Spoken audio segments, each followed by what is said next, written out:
আসসালামু আলাইকুম ওরহমতুল্লাহি ওয়া বারাকাতুহু। রাব্বি ইশরাহলি সাদরি ওয়াসসিরলি আমরি ওয়াহলুল উকদাতাম মিন লিসানি ইয়াফকাহু কওলি। বিসমিল্লাহ ওয়ালহামদুলিল্লাহ ওয়াসসালাতু ওয়াসসালামু আলা রাসূলিল্লাহ ওয়া আলা আলিহি ওয়া সাহবিহি আজমাইন। ইয়া আইয়ুহাল্লাযীনা আমানুত্তাকুল্লাহা হাক্কা তুকাতিহি ওয়া লা তামুতুন্না ইল্লা ওয়া আনতুম মুসলিমুন। ইয়া আইয়ুহাল্লাযীনা আমানুত্তাকুল্লাহা ওয়া কুলু কাওলান সাদীদা ইউসলিহ লাকুম আমালাকুম ওয়া ইয়াগফির লাকুম যুনুবাকুম ওয়া মান ইউতিউল্লাহা ওয়া রাসূলাহু ফাকাদ ফাযা ফাওজান আযীমা। আম্মা বাদ, আন ইবনু উমর রাদিয়াল্লাহু আনহুমা ক্বাল আখায রাসূলুল্লাহ সাল্লাল্লাহু আলাইহি ওয়াসাল্লাম বিমানকিবি ফাকালা কুন ফিদ দুনিয়া কান্নাকা গরীবুন আও আবিরুস সাবিল। ওয়া কানা ইবনু উমর ইয়াকুল ইযা আমসাইতা ফালা তানতাজিরিস সাবাহ ওয়া ইযা আসবাহাতা ফালা তানতাজিরিল মাসাহ ওয়া খুয মিন সিহাতিকা লিমারাদিকা ওয়া মিন হায়াতিকা লিমাউতিকা। সহিহ বুখারী, হাদিস নাম্বার 6416। সবার প্রথমে আমি সেই মহান রব্বুল আলামিনের শুকরিয়া জ্ঞাপন করছি, যিনি আমাদেরকে আজকে এখানে পাঠিয়েছেন দিনের কিছু কথা বলা, কিছু শোনার জন্য, এবং আমাদেরকে আল্লাহর অশেষ নিয়ামত দিয়ে আমাদেরকে এখানে পাঠিয়েছেন। এছাড়াও নিয়ামতের মধ্যে অন্যতম একটা নিয়ামত যে তিনি আমাদেরকে উম্মতি মুহাম্মদ করে পাঠিয়েছেন। এই জন্য সকলে বলি আলহামদুলিল্লাহ। অতঃপর অসংখ্য দরুদ ও সালাম বর্ষিত হোক আমাদের প্রিয় নবী মুহাম্মদ সাল্লাল্লাহু আলাইহি সাল্লামের উপর। আল্লাহুম্মা সাল্লি আলাইহি আল্লাহুম্মা বারিক আলাইহি। তো সম্মানিত উপস্থিতি, আজকে আমি আপনাদের সামনে আল্লাহ সুবহানাহু ওয়া তাআলার শুকরিয়া জ্ঞাপন করার পরে একটা হাদিস বর্ণনা করেছি। হাদিসটা হচ্ছে আমরা আন-নববী 40 হাদিস যেটা আছে সেখানকার 40 নম্বর হাদিস, আর সহিহ বুখারীর 6416 নম্বর হাদিস। তো এই হাদিস সম্পর্কে সামনে রেখে আমি কিছু কথা বলার চেষ্টা করব, সহি শুদ্ধ কথা বলার চেষ্টা করব। যদি ভুল কিছু হয় আপনারা আমাকে পয়েন্ট আউট করে দেবেন, ইনশাআল্লাহ যেন শুধরে নিতে পারি। ওয়া মা তাওফীকি ইল্লা বিল্লাহ। তো এই হাদিসটা আমি যেখান থেকে নিয়েছি সেটা হচ্ছে আন-নববী 40 হাদিস যাকে বলে, 42টা টোটাল হাদিস রয়েছে। এর লেখক হচ্ছেন ইমাম ইয়াহইয়া ইবনে সারাফ আন-নববী রাহিমাহুল্লাহ। আর এই হাদিসের বর্ণনাকারী হচ্ছেন আব্দুল্লাহ ইবনে উমর রাদিয়াল্লাহু আনহুমা। তো এই হাদিসের ডিটেলসে যাওয়ার আগে আমি হাদিসের বর্ণনাকারী সম্পর্কে কয়েকটা কথা বলতে চাই। যত সাহাবী আছেন আমরা জানি, যাদের জীবনী আমরা পড়েছি, এর মধ্যে যদি আমরা হাদিস মানার ক্ষেত্রে সবথেকে আগে কাউকে রাখি তো সেখানে আব্দুল ইবনে উমর রাদিয়াল্লাহু আনহুর নাম অনেক আগে আসেন। তিনি জন্মগ্রহণ করেছিলেন নবুয়তের 3 বছর আগে, মৃত্যুবরণ করেছিলেন 73 হিজরিতে, আর তিনি প্রায় 2630টি হাদিস বর্ণনা করেছেন। তো ইনি হচ্ছেন মানে সেই সমকালীন যুগের, ইভেন এখনও পর্যন্ত এখনকার মধ্যেও সবথেকে বড় একজন ফকি, মুহাদ্দিস এবং সুন্নাহ অনুসরণকারী একজন সাহাবী। তো এই সাহাবী ইনি যদি সুন্নাহ কতটা অবসর অনুকরণ করার চেষ্টা করতেন, যদি সেই বিষয়ে কয়েকটা কথা বলতে চাই তো তাহলে বলতে এটাই যে ইনি শেষ জীবনে অন্ধ হয়ে গিয়েছিলেন আব্দুল ইবনে উমর। তবুও তিনি অন্ধ হয়ে গিয়েছিলেন, কিন্তু যখন মদিনার রাস্তায় যেতেন, যেখানে নবী সাল্লাল্লাহু আলাইহি সাল্লাম দাঁড়িয়েছেন, জিকির করেছেন, বসেছেন, সেখানে তিনি দাঁড়াতেন, বসেন, জিকির করতেন। কারণ একটা, নবী সাল্লাল্লাহু আলাইহি সাল্লাম এখানে দাঁড়িয়েছেন, বসেছেন বলে।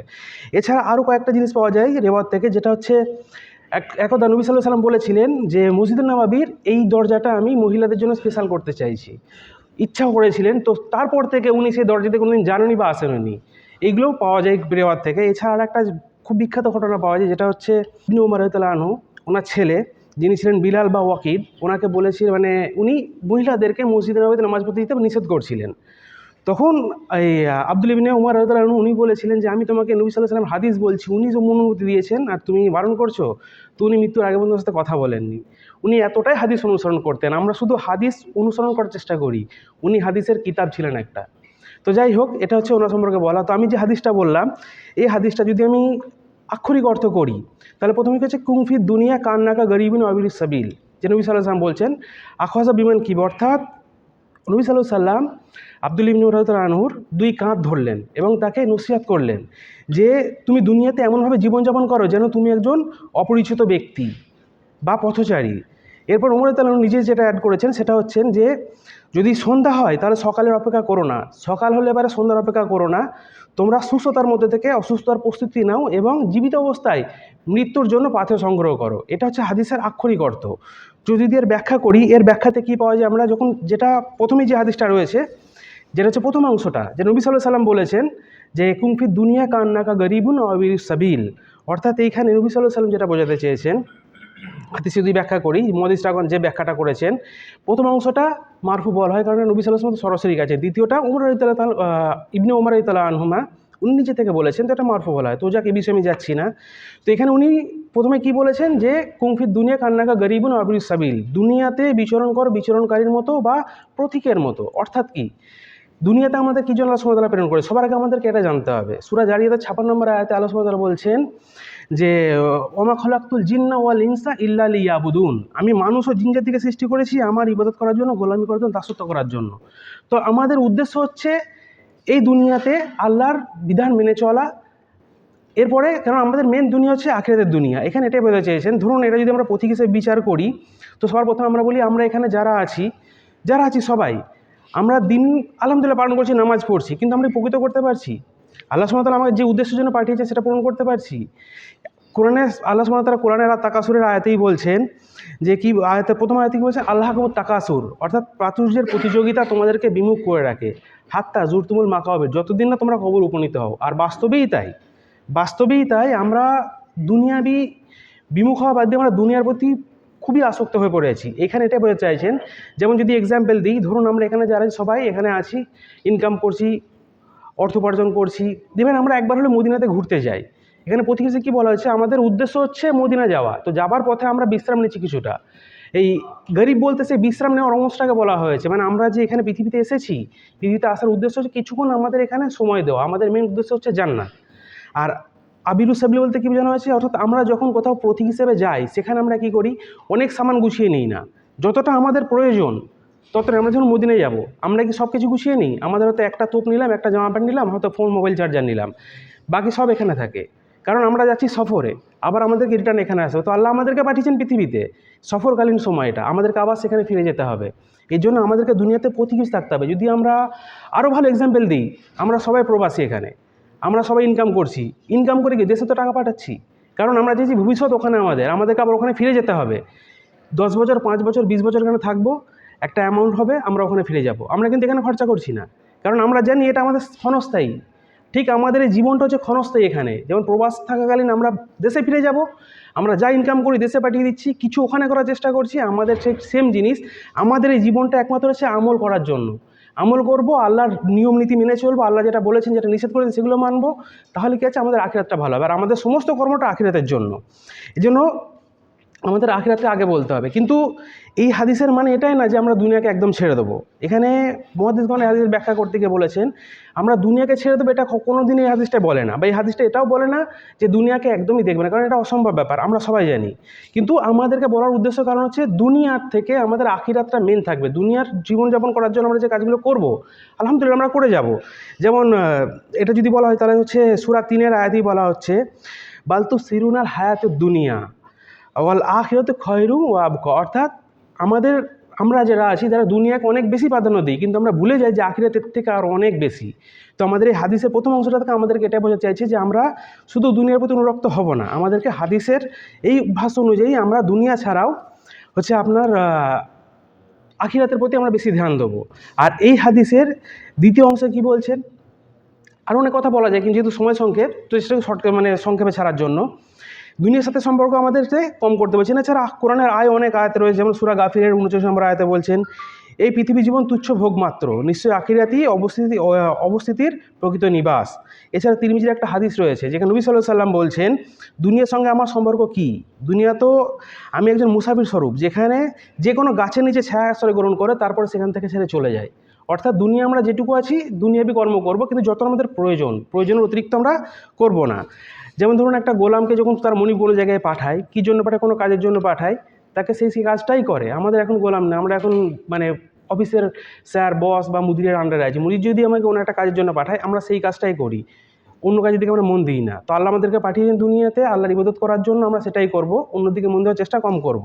আর এই হাদিসের দ্বিতীয় অংশটাতে যেখানে ইবনে উমর রাদিয়াল্লাহু আনহুমা উনি কি বলছেন, ইযা আমসাইতা ফালাতাং তাজিরিস সাবাহ ওয়া ইযা আসবাহাতা ফালাতাং তাজিরিল মাসাহ ওয়া খুয মিন সিহাতিকা লিমারাদিকা ওয়া মিন হায়াতিকা লিমাউতিকা।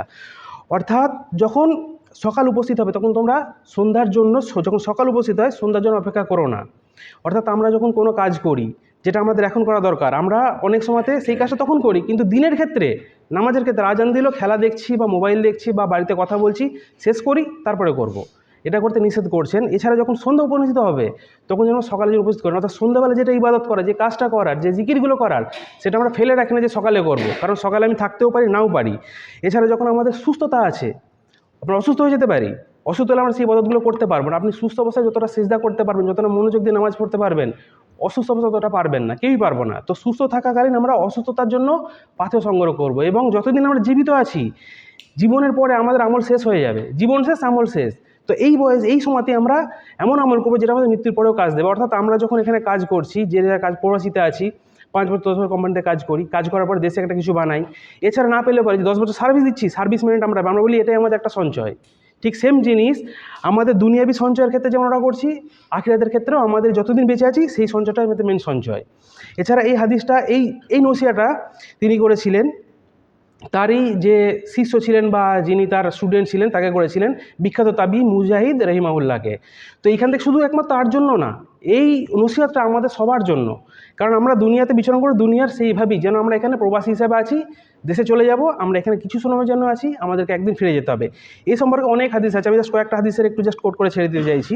যেমন বুখারীর একটা সব প্রসিদ্ধ হাদিস 2996 হাদিস, যার অর্থ হচ্ছে যখন কোনো বান্দা অসুস্থ হয় কিংবা সফরে থাকে, তার জন্য ঠিক তত পরিমাণে সওয়াব লেখা হয় যা সে সুস্থ অবস্থায় অবস্থানকালে নিয়মিত আমল করতো। অর্থাৎ অসুস্থ হওয়ার আগে আমাদের আমল করতে বলা হয়েছে। এছাড়া সূরা 3 থেকে আমরা একটা আয়াত পাই, যে আয়াতটার মুহাদ্দিসগণ এটা নিয়ে অনেক বড় ব্যাখ্যা করেছেন, যেখানে বলা আছে ইন্নাল্লাযিনা আমানু ওয়া আমিলুস সলিহাতি ফালাহুম আজরুন গায়রু মামনুন। এইটার ব্যাখ্যার ক্ষেত্রেও মুহাদ্দিসগণ এটাই বলেন যে যখন কোনো মানুষ, এটার বলার কারণ হচ্ছে একটাই, কোনো মানুষ যেটা আমল করে যায় নিয়মিত অসুস্থ হওয়ার কারণে, সেই আমলে পরিপূর্ণ সওয়াব তাকে দেওয়া হয়।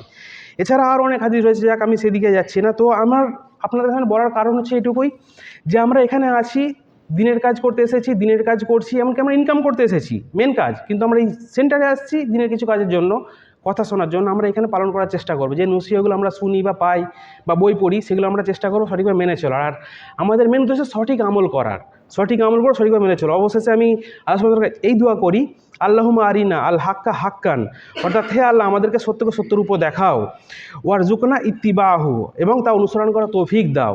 আরিনাল বাতিলা বাতিলান, মিথ্যাকে মিথ্যার রূপে দেখাও, ওয়ারজুকনা ইত্তিবানাও, এবং তাকে পরিত্যাগ করার তৌফিক দাও। এই বলে আমি বক্তব্য শেষ করছি। সুবহানাকা রাব্বিকা রাব্বিল ইজ্জাতি আম্মা ইয়াসিফুন ওয়া সালামুন আলাল মুরসালিন ওয়া আলহামদুলিল্লাহি রাব্বিল আলামিন।